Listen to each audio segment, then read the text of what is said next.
Por mais de uma década, um homem viveu tranquilamente em um apartamento comum num bairro operário de Milwaukee. Cumprimentava os vizinhos, fazia compras, levava uma vida aparentemente pacata. Mas atrás da porta trancada de número 213 existia o horror. Ossos humanos no freezer, cabeças em caixas e uma mente capaz de tudo. O nome dele era Jeffrey Dahmer, e o que ele fez vai muito além do que qualquer ficção ousaria contar. Os Estados Unidos da década de 1980 e início dos anos 90 atravessavam uma era de tensão racial, epidemias urbanas e crescimento da violência nas grandes cidades. Milwaukee não era diferente, mas ninguém estava preparado para o que viria à tona em julho de 1991. Naquele dia, um jovem negro, desnorteado e algemado, correu pelas ruas pedindo ajuda. Ele havia escapado do apartamento de um homem branco estranho, que dizia ser fotógrafo. Quando a polícia entrou no apartamento, a cena parecia saída de um pesadelo. Foram encontradas fotografias de corpos desmembrados, crânios em sacolas, restos humanos na geladeira e um tambor azul com ácido no quarto. O apartamento era um matadouro moderno, e ali, confessou Jeffrey Dahmer, ele havia matado e desmembrado 17 homens e garotos. Alguns deles, ele comeu. Jeffrey Lionel Dahmer nasceu em 1960, em Milwaukee. Era um garoto introspectivo, solitário e obcecado por anatomia desde cedo. Enquanto outras crianças brincavam com bonecos, ele recolhia animais mortos para dissecar no quintal. Seu pai, químico, ensinou a ele noções básicas de conservação de tecidos. Uma semente perigosa foi plantada ali. Na adolescência, Dahmer começou a desenvolver impulsos homossexuais, mas também fantasias de dominação e necrofilia. Ele dizia que só sentia atração por corpos inertes, imóveis. Vivos, os homens não o interessavam. O problema é que isso não era apenas fantasia. Ele iria agir. Seu primeiro assassinato aconteceu em 1978, quando tinha apenas 18 anos. Um caroneiro chamado Stephen Hicks foi a vítima. Dahmer o matou com Altere, escondeu o corpo no porão da casa dos pais e dias depois o esquartejou. A partir dali, ele entrou e saiu do exército, teve passagens por clínicas, foi preso por molestar crianças e, mesmo assim, passou despercebido. Dahmer frequentava bares gays e oferecia dinheiro para que homens posassem para fotos. Ele os levava para casa, drogava as bebidas e, quando estavam inconscientes, os matava por estrangulamento. Depois, vinha o ritual: fotografias, necrofilia, desmembramento e, em alguns casos, o consumo de partes dos corpos. Ele guardava crânios, corações, pênis e outros órgãos como troféus. O freezer era seu altar macabro. Chegou a tentar criar zumbis sexuais, injetando ácido nos cérebros de vítimas ainda vivas. Tudo documentado com fotos polaroids, sem pressa, sem remorso. Durante anos, a polícia ignorou sinais. Em pelo menos 2 ocasiões, Dahmer foi denunciado, mas os policiais o deixaram livre. Um caso emblemático foi o de Conerak Sinta Somphone, um garoto de 14 anos que fugiu ensanguentado do apartamento. Dahmer convenceu os policiais de que era seu namorado. O menino foi devolvido ao assassino. Horas depois, estava morto.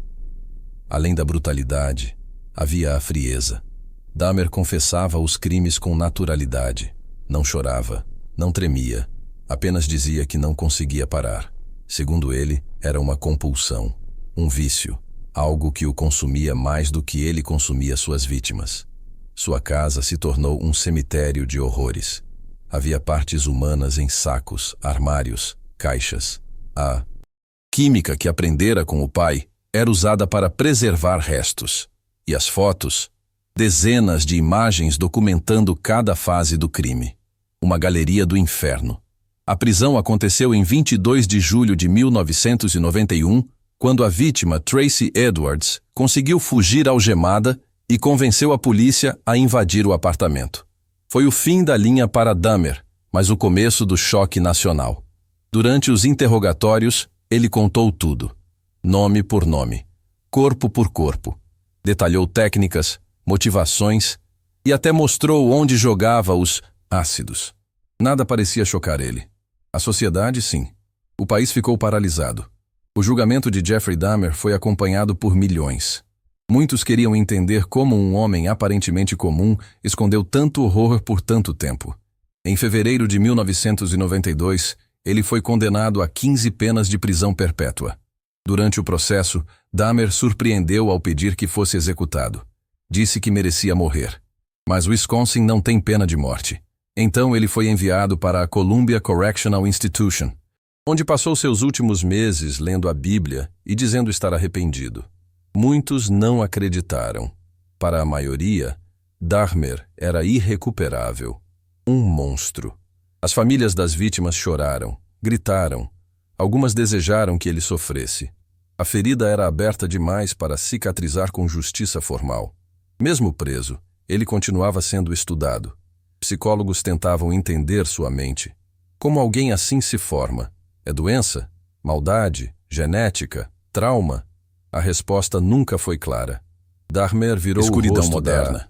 Em novembro de 1994, Dahmer foi espancado até a morte por outro preso, Christopher Scarver, enquanto limpava o banheiro da prisão.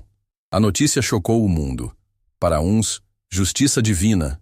Para outros, o fim trágico de uma mente doente que deveria ser analisada, não eliminada. Morreu com 34 anos. O corpo foi cremado. As cinzas divididas entre os pais. O apartamento 213, onde tudo aconteceu, foi demolido. Mas os ecos do horror ainda vivem na memória coletiva. O caso Dahmer levantou profundos nos EMAOA. Racismo estrutural, homofobia e negligência policial ficaram evidentes. A maioria das vítimas era negra, latina ou asiática. E gay. Um perfil que, para a polícia da época, parecia descartável. Se tivessem ouvido os vizinhos, se tivessem seguido as denúncias, se tivessem dado valor às vidas que estavam sendo destruídas, Dahmer teria matado menos. Mas ele continuou, livre, por 13 anos. A cultura pop eternizou o caso. Livros, filmes, séries. A mais recente, Dahmer, da Netflix, reacendeu o debate sobre a romantização de assassinos. O monstro virou entretenimento. E isso, para muitos, é mais assustador do que os próprios crimes. O horror não grita. Ele sussurra atrás de uma porta trancada em um apartamento qualquer. E às vezes, o verdadeiro monstro é aquele que sabe sorrir enquanto prepara o jantar. E se esse foi apenas um dos muitos que nunca foram descobertos?